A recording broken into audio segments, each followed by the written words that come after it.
People often say that the law is the most powerful weapon against criminals. However, in history, there was a serial killer who, under the protection of the law, cruelly took the lives of dozens of young girls. The victims' families mournfully called for him a severe or long-term sentence, but because the highest penalty in that country was only 16 years, the killer was ultimately sentenced to just 16 years in prison.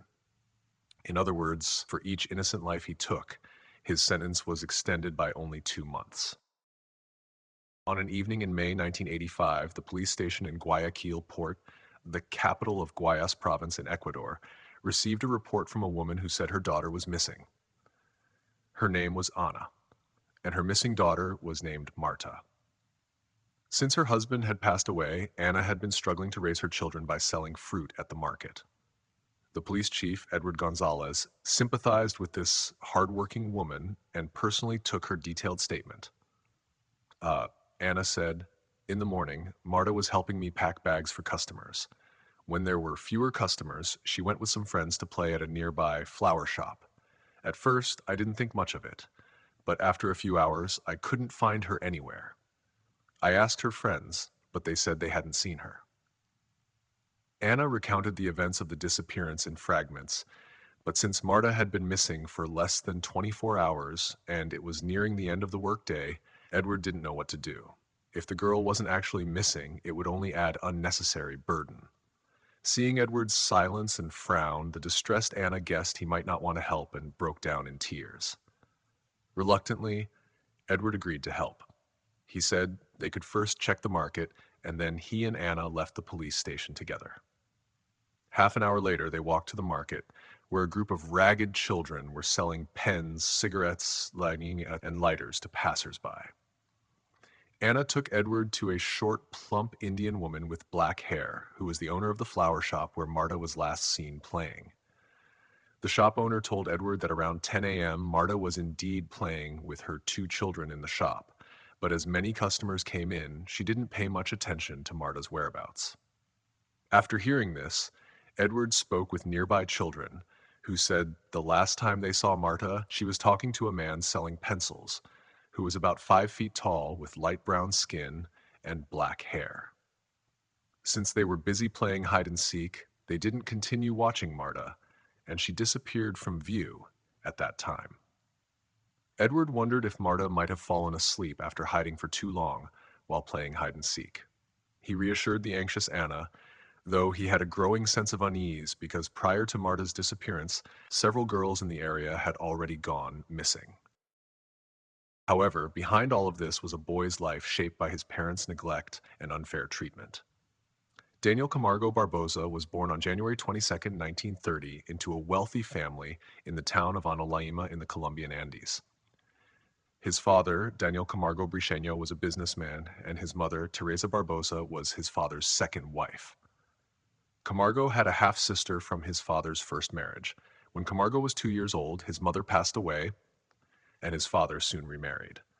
Camargo was very intelligent and performed excellently at school, with an IQ rated at 116. However, whenever Camargo tried to connect with his father, regardless of the topic, his father would tell him that he was worthless and a hopeless case. Eventually, Camargo lost interest in communicating with his father. Due to his father's emotional distance and greater interest in business than in family, Camargo's childhood was mainly influenced by his stepmother, Dioselina Fernandez. Fernandez, who married at a young age, was obsessed with having a daughter. When she discovered she was unable to have children, her obsession grew stronger. She doted on her stepdaughter while treating her stepson unfairly. Fernandez would punish Camargo by taking away his pants, forcing him to wear girls' clothing, and inviting his schoolmates to watch him in these clothes. These punishments destroyed his social standing at school, making him a target for bullying. From then on, Camargo developed a deep hatred for women and anything associated with femininity. Returning to Marta's disappearance, Edward may have still harbored some hope, as there had never been severe violent incidents in the area before. However, his concerns soon became reality when one of the most horrifying and brutal serial murder cases in Ecuador's history began to unfold, casting a pervasive and indescribable fear over the small, otherwise obscure South American town for years to come. After returning home, Anna did not find her daughter. Over the next 3 weeks, Edward's small police station received reports of two more missing girls, aged 8 and 9, with their disappearances also occurring near the same market. Even more bizarrely, starting from the day after Anna's report, the police organized patrols around the market and interviewed dozens of shop owners, indicating that these girls disappeared under police surveillance. The situation became even more alarming with a new report. A middle-aged man called in to report that he had discovered the body of a girl by the roadside. This suggested that the missing girls might have been murdered.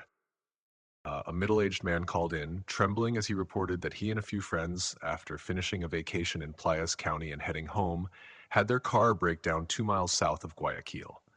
As he attempted to open the hood of the car, he noticed something bulging and round in the roadside ditch. Initially thinking it was discarded rags, he realized upon closer inspection that it was the body of a girl. Upon hearing this, Edward called the coroner and arranged for an ambulance and a tow truck. By 5 p.m., the police arrived at the scene, set up a perimeter, and after making some adjustments, Edward led the way past the barrier to investigate. As Edward approached the body, he noticed that the head was completely destroyed.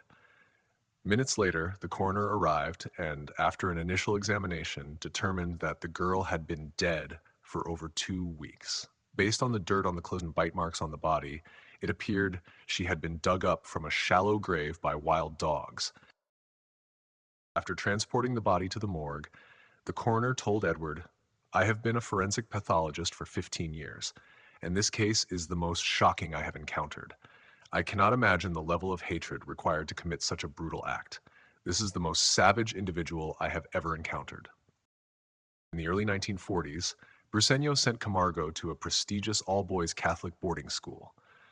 Camargo excelled academically once again, but his plans for further education were interrupted due to financial difficulties faced by the family during a period of violence. Forced to drop out, Camargo took a job as a door-to-door salesman.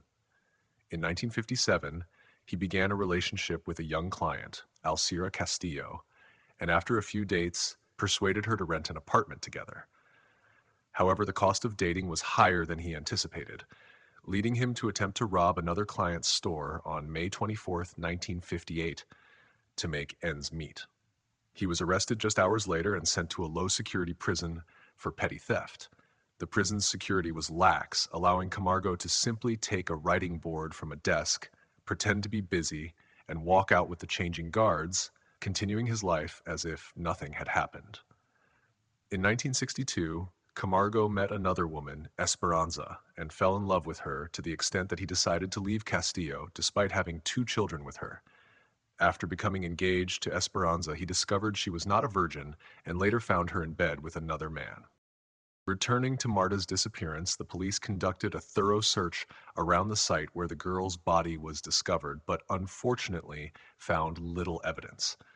They did recover a crumpled candy wrapper from a bush less than 2 meters from the grave, which they suspected might have been left by the perpetrator, and carefully placed it in a plastic bag to take back to the station. The next morning, several parents of missing children received calls from the police to come and identify the body. When Anna saw the blue dress, she broke down in hysterical tears, recognizing it as the dress her daughter had been wearing when she disappeared. That afternoon, Edward contacted the police in Quito, the capital, to check if any criminals had escaped from prison. He also had the photos of the missing girls published in newspapers in Guayaquil, Quito, Esmeraldas, and other major Ecuadorian cities, hoping to gather more information. Soon, Captain Pablo Andrade from the Quito Police Department returned the call, reporting that 3 months prior, a 10-year-old girl had mysteriously disappeared in their jurisdiction. Her body was only found 2 weeks ago in a shallow grave. She had been assaulted and killed with a large knife, and the perpetrator was still at large with no witnesses. The girl had been an orphan from an orphanage in Ambato, selling lottery tickets at the weekly Indian markets in Quito to make a few sucres. The similarities in the method of operation, but the wide geographic distance between the crime scenes alarmed the Ecuadorian police. If it was indeed the same perpetrator, they were dealing with someone whose identity was unknown and potentially untraceable, making it even more challenging to pinpoint the suspect and predict their next move. Due to Camargo's strong psychological issues, when he discovered that Esperanza was not a virgin, he initially wanted to end the engagement. However, he found himself unable to do so. Instead, Camargo used his manipulative skills to convince Esperanza to make amends by providing him with a virgin, so he could take her place in taking their virginity. After Esperanza agreed, she brought 5 young girls to their apartment and drugged them to make them unconscious, allowing Camargo to harm them while they were in a state of unconsciousness. This continued until 1964, when their fifth victim became aware of what was happening and recognized them, leading to their arrest. Camargo was initially sentenced to 3 years in prison, but another judge increased the sentence to 8 years. Camargo, feeling like a victim himself, resolved that the next time he assaulted a girl, he would also kill her. After serving his sentence, he was released and moved to Brazil. However, in 1973, he was arrested for illegal immigration and deported back to Colombia. In Colombia, Camargo began working as a street vendor, selling televisions and monitors. On May 2, 1974, Camargo, walking in front of a school in Barranquilla, saw a 9-year-old girl he found attractive. He lured her to a secluded spot, strangled her, and left her body along with a television he was transporting. The next day, Camargo returned to handle the body and retrieve the television, but was caught by a suspicious officer who had been tracking him. He was convicted and sentenced to 30 years of isolation on Gorgona Island, located 35 kilometers off Colombia's Pacific coast. After 10 years of imprisonment, Camargo accidentally discovered a kayak on the beach. He immediately jumped in and paddled continuously until he reached the mainland several hours later. The prison reported him as a fugitive, but authorities believed he had died at sea, thinking that an inexperienced person could not navigate such dangerous waters. The media even reported stories of Camargo being eaten by sharks. In reality, Camargo had studied ocean currents, read navigation books, and learned precise positioning in the years before his escape. Once on shore, he headed south towards the Ecuadorian border, marking the beginning of Ecuador's nightmare. In the following 2 months, Edward was unable to obtain any information about the perpetrator. By October 1985, the situation had worsened, with more and more girls mysteriously disappearing, and local residents discovering additional bodies.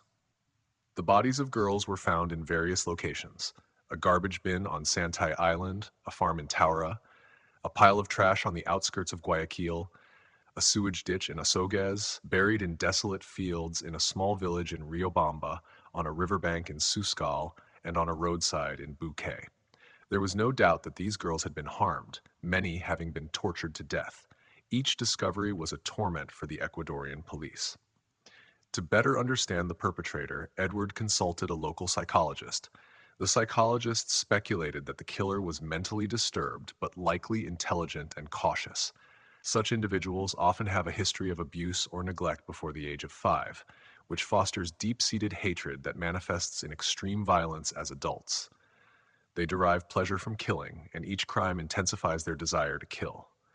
They often feel inadequate and thus target weaker victims to achieve psychological balance. Typically, these individuals do not forcibly abduct victims, but lure them to secluded places using deceitful methods, with candy being a common tool for enticement. Indeed, candy wrappers had been found at the scenes of the discovered bodies, including Marta's. Edward believed that the killer used fruit candies to lure the girls. He sent the candy wrappers to the University of Quito for analysis. Unfortunately, due to the limited technology of the time, no fingerprints were recovered from the candy wrappers. The case was stalled until early February 1986, when a 12-year-old girl named Gloria Andino was found dead in a mangrove swamp. She had also been brutally harmed, with her face unrecognizable like Marta's. However, she was clutching a candy wrapper tightly in her hand. This discovery invigorated the police. Although the previous candy wrappers had deteriorated, making the fingerprints unusable, this new wrapper was carefully preserved by the girl. it was a crucial lead. The wrapper was quickly sent to the Quito laboratory, where a partial fingerprint was extracted from the corner. The fingerprint was then sent to Chicago for further analysis.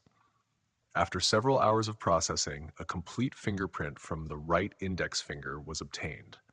The following day, Quito police sent copies to major cities in Ecuador and Colombia for comparison. Soon they received matches from Bogota, the capital of Colombia, and Barranquilla, a northern port city in Colombia. A detailed comparison confirmed that these fingerprints matched the one obtained from the candy wrapper. The fingerprint belonged to Daniel Camargo Barbosa. Camargo's first stop in Ecuador was the capital city, Quito, in the Andes. However, on the cold night of December 5, 1984, he decided to return to the coast. A few days later, on December 18th, Camargo abducted and killed a 9-year-old girl in Quevedo, Ecuador. Between 1984 and 1986, he continued his spree, committing at least 55 murders of young girls and adult women. Most of these murders occurred in Guayas province, but he also committed crimes in Quito, Machala, and Ambato.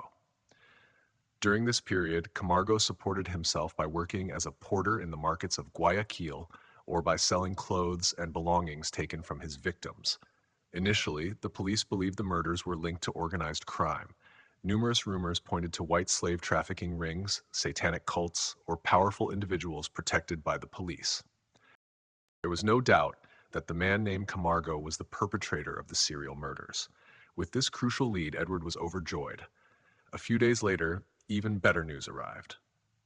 While Edward was reviewing Camargo's files at the police station, newly assigned Quito police officer Juan Rosales was walking down a muddy road leading to the outskirts of the mangrove swamps. He noticed a middle-aged man furtively emerging from dense bushes carrying a black plastic bag. Rosales parked his car at the roadside and approached the man. The man, disheveled but with a calm demeanor, introduced himself as Manuel Bergalin Solis and answered Rosales' questions with a smile. When Rosales checked the black plastic bag, he found a dirty pair of blue jeans, seemingly belonging to a young girl, and a photograph of the girl in the jeans' pocket. "Whose belongings are these?" Rosales asked with growing suspicion. "They belong to my daughter. I picked them up from a classmate's house. She stayed over there a few days ago and forgot to bring the jeans back, so I went to retrieve them." The man answered calmly. Despite the man's seemingly harmless appearance and his composed responses, Rosales was thrilled and nearly burst into cheers on the street. The girl in the photo, Guadalupe Herrera, had been featured prominently on the front pages of Ecuadorian newspapers for months. The previous night's Quito TV report had highlighted her as one of the missing girls. Rosales was certain that this unkempt man with a slight eye problem was the serial killer who had shocked Ecuador. Before Camargo could react, Rosales swiftly subdued him, handcuffed him, and put him in a police car. After a quick verification by the Quito police, Camargo was transferred overnight to the Guayaquil police station. Initially, Camargo denied being the serial killer, but Edward did not believe his claims. After threatening him with harsh measures, Camargo quickly confessed to his crimes under the pressure. Camargo was a killer who exclusively targeted females, particularly young girls. His preferred victims were often from poor backgrounds, such as farm workers, maids, and students transitioning from elementary to higher education. He would approach his victims under the pretense of being a foreigner looking for a new pastor at a church in the suburbs. With his education, Camargo spoke fluent English and Portuguese, which made his lies more convincing. He would offer small rewards like money, candy, or pens to entice the girls to take him to the church. For older girls or women, he used the promise of work at the church to lure them. The actual murders usually took place in remote, forested areas that required a bus ride to reach.